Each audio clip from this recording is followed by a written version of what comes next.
Ou seja, se nós pegarmos aqui, por exemplo, outro autor que ele cita, que é o Ângelo Sergrillo, no livro Os Russos, ele diz o seguinte, que a industrialização soviética foi feita de uma forma bem mais humana se comparada à Revolução Industrial do Ocidente capitalista.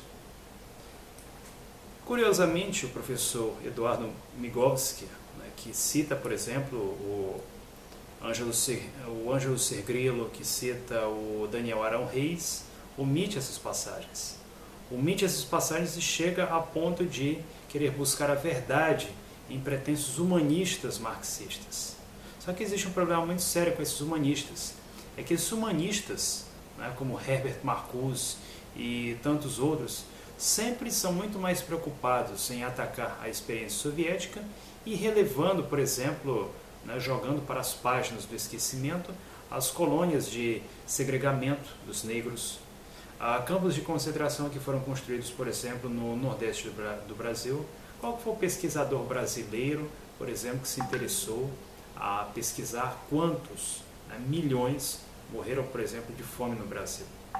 É um dado que, de fato, é muito difícil até chegar a esse resultado, enquanto o Brasil não possuía um sistema de recenseamento eficaz, como era o caso, por exemplo, da União Soviética e mesmo da Rússia do Tsar.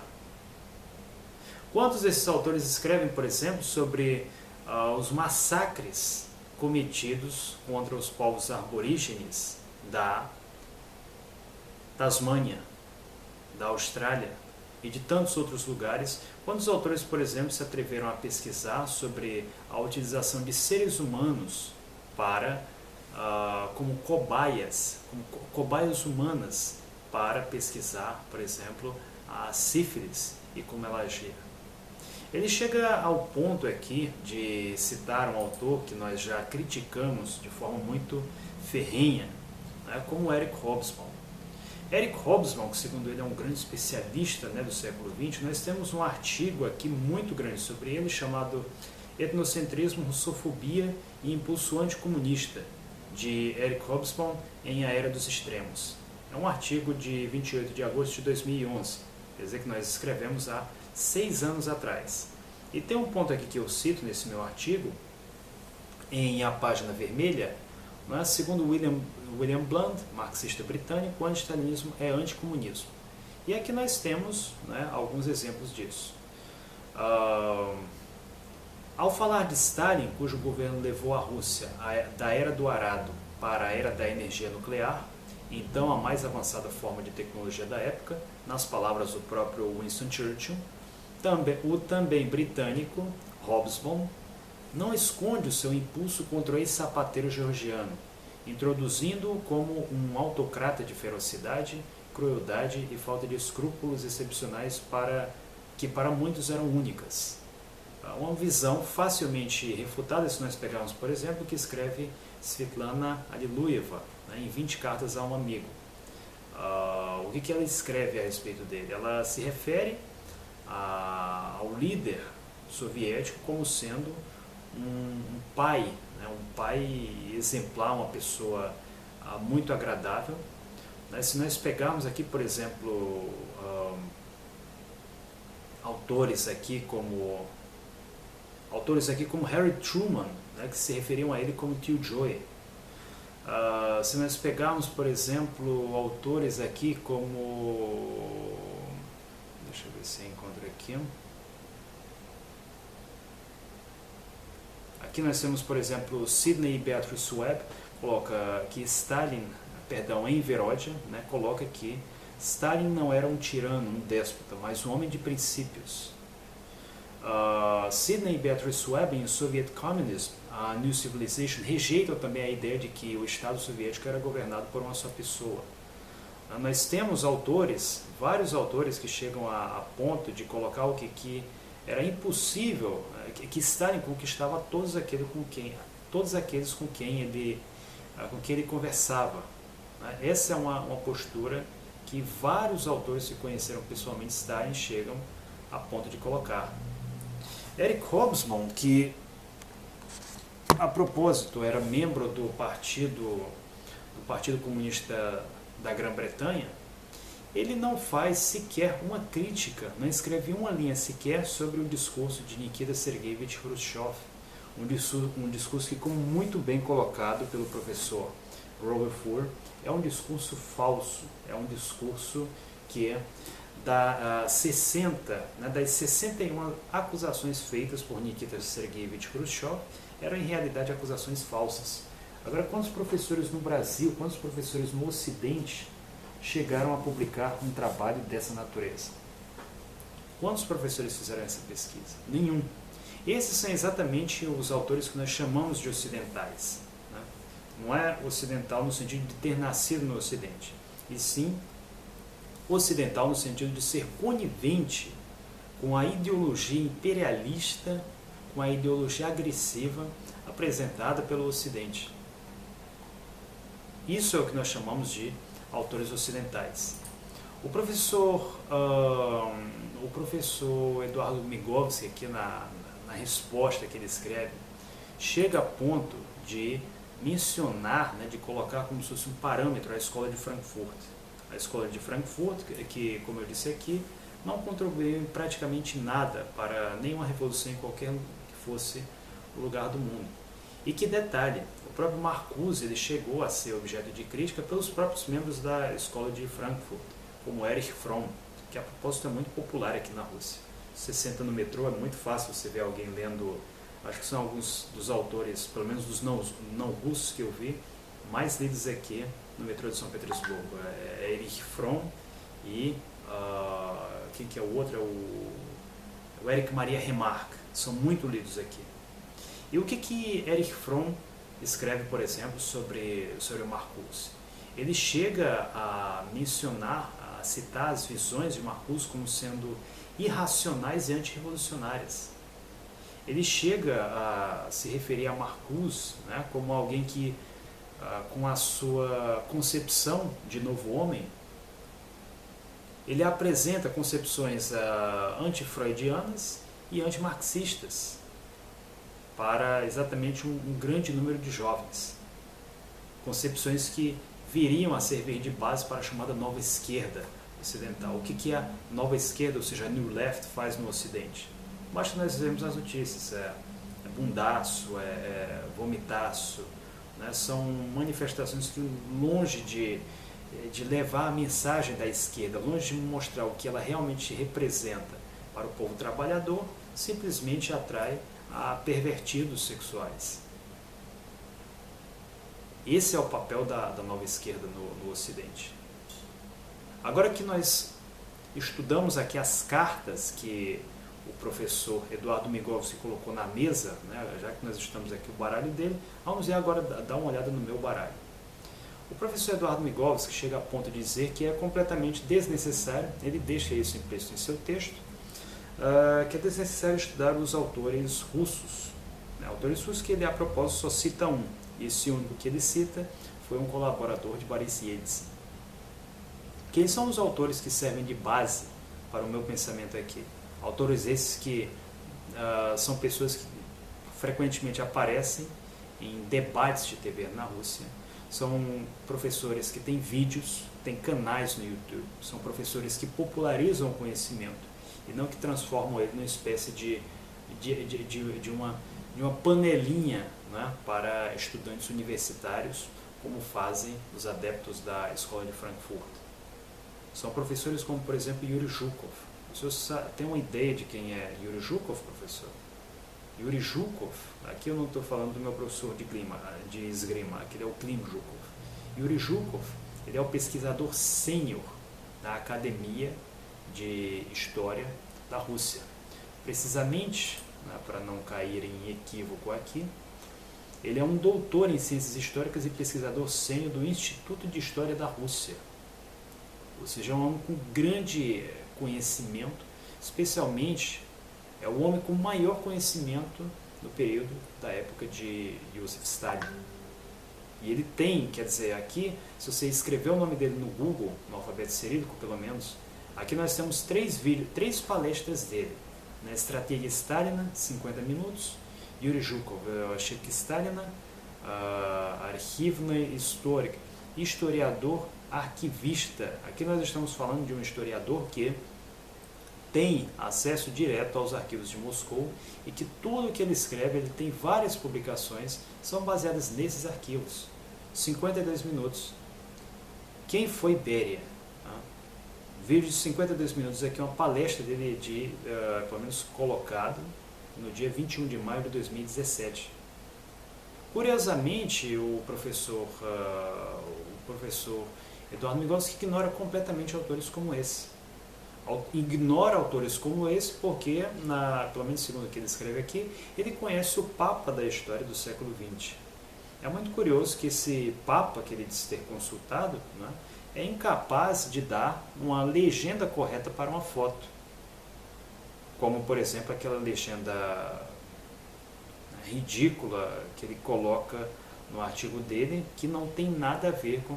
Tem lá, né, os camponeses protestando a favor da coletivização, e ele coloca na legenda como sendo protesto contra a coletivização. Evidente, claro que as pessoas, errar é humano. Ele pode muito bem ter cometido esse erro, baseado numa legenda colocada em algum livro que ele pegou. Se um professor desse, que ele diz ser o Papa da história, que ele diz ser o grande especialista em história do século XX, né, é incapaz de colocar uma legenda correta, imagina o que é que esses professores, o que é que esses autores não colocam nos livros deles. O grande problema de se estudar a história por livros ocidentais é que eles são cheios de falsificações e equívocos grosseiros. Alguns, muitas vezes, equívocos pueris, o que tira completamente o descrédito dessas obras. Em A Era dos Extremos, a propósito, livro que eu ganhei de presente nos meus 15 anos, quando eu passei pela primeira vez no vestibular de uma universidade pública, Eric Hobsbawm chega ao ponto, né, ao extremo de dizer que a União Soviética, que Stalin, né, matou 15 milhões de pessoas. O que é um número completamente absurdo e que não pode ser confirmado por nenhuma base documental, por nenhuma estatística, por nenhum recenseamento, nem mesmo pelos recenseamentos que a CIA fazia do país na época. É uma coisa simplesmente absurda, quer dizer, o professor está propondo que a gente pegue um autor, a gente leve a sério um autor desses, por mais que ele tenha muita coisa verdadeira, mas ele comete esses erros graves. É como uma sopa. Se cai uma mosca na sua sopa, você vai continuar comendo essa mesma sopa simplesmente porque a mosca é a minoria nessa sopa? Não, você vai pedir imediatamente para trocar essa sopa, vai jogar essa sopa fora. Você não vai comer algo que está contaminado por algo tão danoso. Que é o caso, por exemplo, é o que nós vemos na obra de Eric Hobsbawm, e é exatamente por isso que ele tem toda essa respeitabilidade na academia ocidental. Ou seja, porque, como muito bem coloca o professor Michael Parenti, todos esses autores eles tentam se apresentar como neutros, tentam dizer que a Guerra Fria acabou quando eles próprios se juntam a essa Guerra Fria, né, fazendo ataques tão intensos, ou muitas vezes até mais intensos do que aqueles que a burguesia faz contra os países socialistas. Então aqui a obra de Klim Zhukov é uma obra inteiramente, todas as obras deles são obras baseadas em arquivos.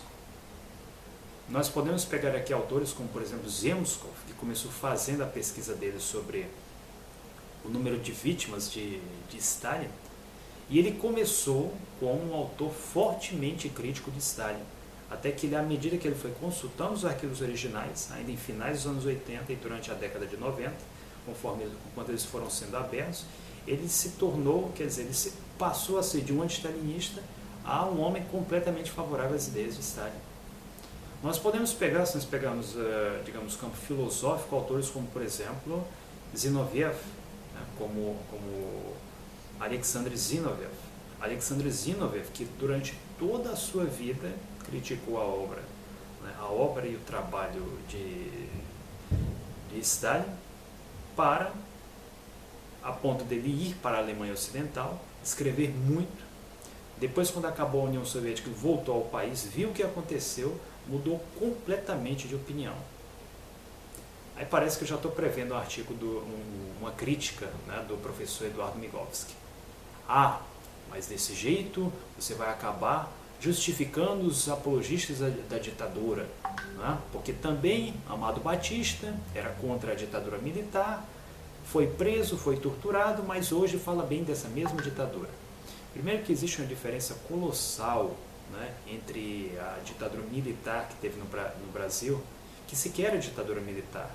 O marxista não pode usar o termo ditadura militar, enquanto nós temos a ditadura da classe burguesa, que simplesmente colocou militares que nomeavam governadores civis e depois passou o poder para civis que, por sua vez, tinham todo o seu sistema legal baseado num aparato jurídico que estudou nos Estados Unidos, com o sistema americano. Quer dizer, basicamente foi trocada a ditadura da farda pela ditadura da toga.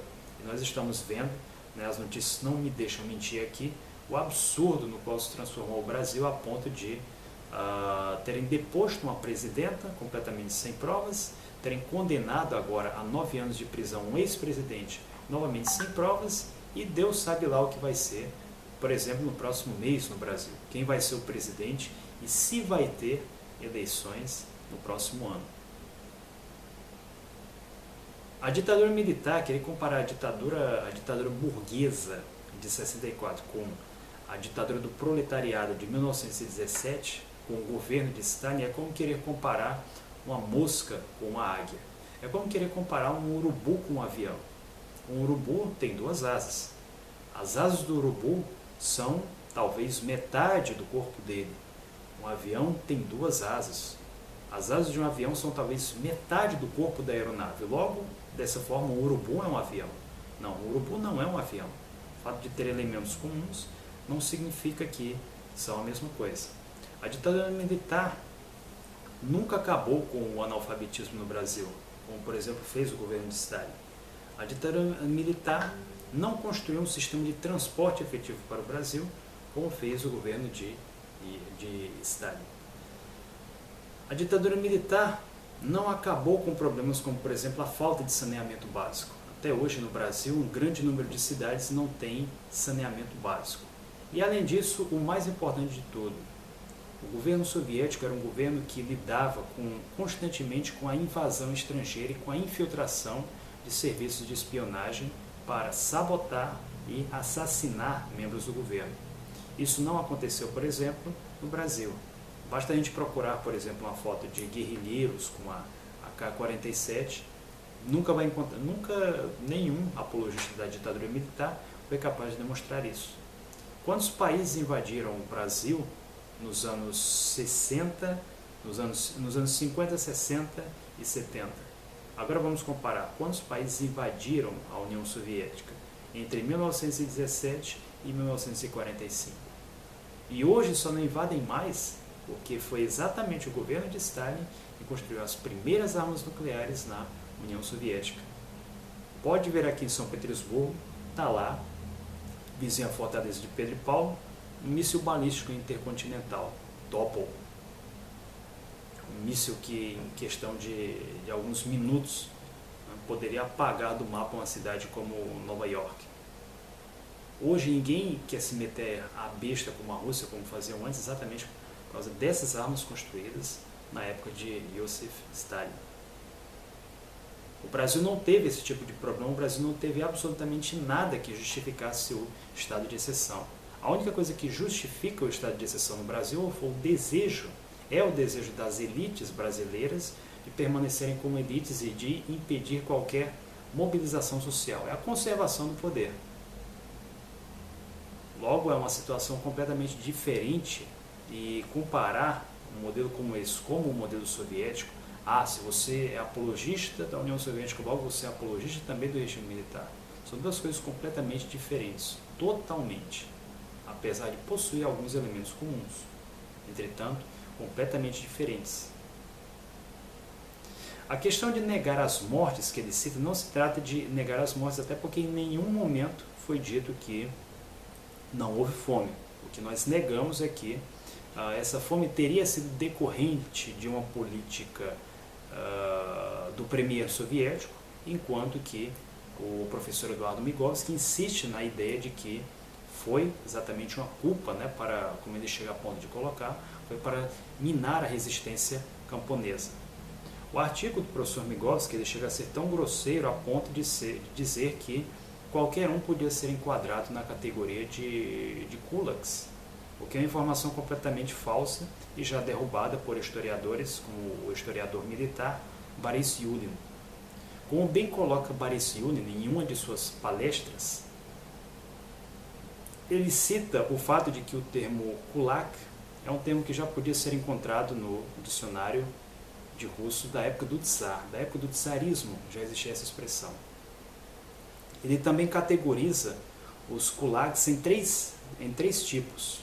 Ele adota, claro, a categoria, a categorização, a classificação soviética. Um tipo de kulak era aquele que era o arrendatário de máquinas. Era o sujeito que tinha, por exemplo, 5 tratores na propriedade dele. Evidentemente que ninguém vai dirigir 5 tratores. Ninguém vai arar a terra usando 5 tratores. Esses tratores eram utilizados exatamente para como eram alugados para outros fazendeiros que eram mais pobres. E assim eles ganhavam, quer dizer, lucravam com esse tipo de atividade.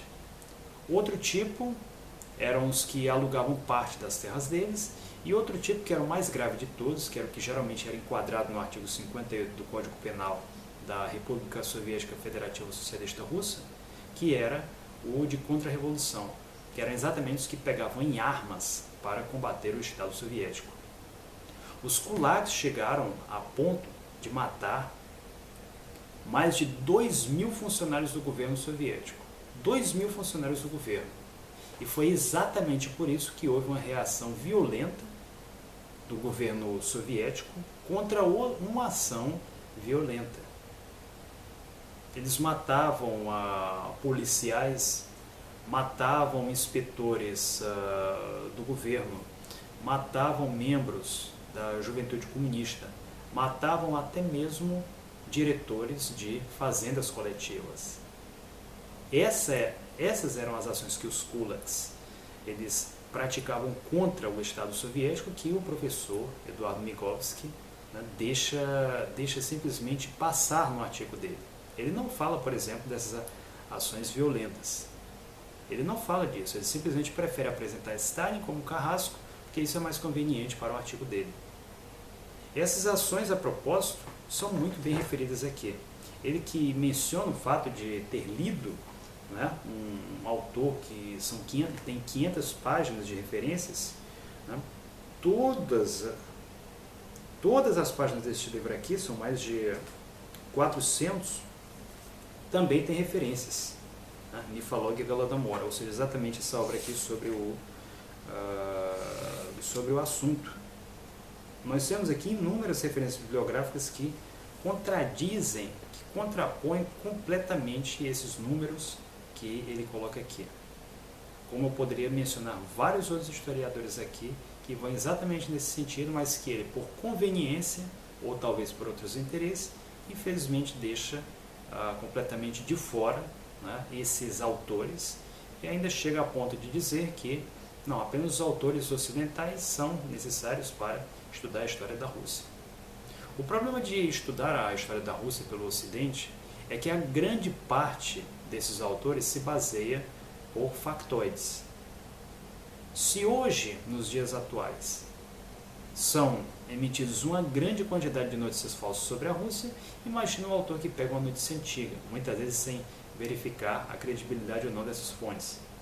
Basta lembrar que ano passado, por exemplo, as notícias das fontes ocidentais, de fontes, digamos, respeitáveis como a BBC, estavam noticiando que aqui os supermercados estavam sem pão, que aqui estava havendo racionamento de pão. Aqui você vai no supermercado e encontra 100 tipos de pão diferentes e eles vêm dizer que está havendo racionamento de pão em São Petersburgo.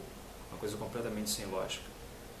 Fontes ocidentais estavam alegando que aqui já é anunciada a Terceira Guerra Mundial, uma coisa totalmente absurda, que eu que assisto a TV daqui, eu que conheço jornalistas daqui, nunca vi nenhuma fonte afirmar esse tipo de coisa. Daí eles pegam um vídeo, né, onde diz que a Rússia não é o agressor, e eles traduzem isso aí como sendo Terceira Guerra Mundial. E isso, claro, o problema da mentira é que ela se espalha na velocidade da luz. Só que para ela ser apagada, muitas vezes a verdade não atinge nem a velocidade do som. Essa que é a grande diferença. E esse é o grande problema dos pesquisadores ocidentais. São pesquisadores que, muitas vezes, por mais bem intencionados que sejam, muitas vezes pegam fontes que não têm tanta credibilidade. E esses autores ocidentais, eles curiosamente não vêm aqui na Rússia, eles não vêm aqui debater, por exemplo, com especialistas como o doutor Yuri Zhukov. São autores que não têm nenhum tipo de apresentação dos trabalhos deles aqui. Porque todos esses autores que eu mencionei aqui, é muito fácil. O Cristiano deve ser um cara muito importante para conhecer tanta gente importante na Rússia. Não, são uma pessoa muito simples aqui. E esse, aliás, é o grande mérito desses autores, que eles elaboram palestras que são completamente gratuitas, diálogos com a sociedade, visitam várias cidades da Rússia, exatamente apresentando as suas obras, e que, se esses autores são desconhecidos no Ocidente, é porque, em primeiro lugar, a história da Rússia diz mais respeito ao povo russo do que a outros povos em si. Entretanto, claro, isso não significa que não haja no Ocidente autores que possam entender a história russa. Esses autores existem, mas que são muitas vezes omitidos, são muitas vezes marginalizados pelas suas tendências ideológicas, uma vez que artigos como esse do professor Eduardo Migovski, infelizmente, contribuem para essa marginalização desse tipo de intelectual. Marginalização desses autores que apresentam uma sociedade que construiu um modelo completamente alternativo ao capitalismo, que estabeleceu moradias gratuitas para todas as pessoas, estabeleceu escola de qualidade, que estabeleceu um sistema social completamente efetivo, e isso sem incorrer na destruição de outros povos, como fazem as sociais-democracias ocidentais, por exemplo, com a sua organização do Tratado do Atlântico Norte, uma organização de caráter imperialista que tem as suas tropas na fronteira aqui com a Rússia, que decreta sanções econômicas contra a Rússia, sanções que eu sinto aqui quando eu vou ao supermercado.